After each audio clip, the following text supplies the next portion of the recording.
আমি এক বীরের প্রেমে পড়েছি।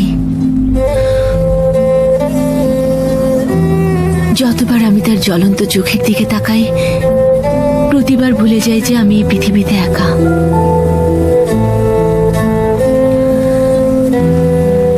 যদিও আমরা আমাদের নিজেদের মনের কথা বলিনি এখনো, কিন্তু আমি জানিও আমাকে ভালোবাসে।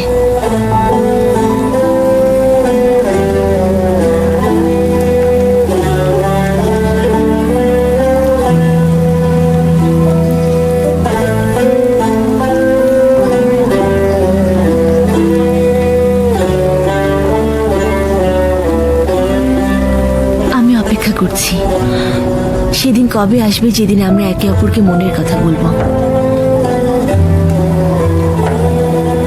কথা দিচ্ছি সেই দিনটা আসলে ওকেও এখানে নিয়ে আসবো মা।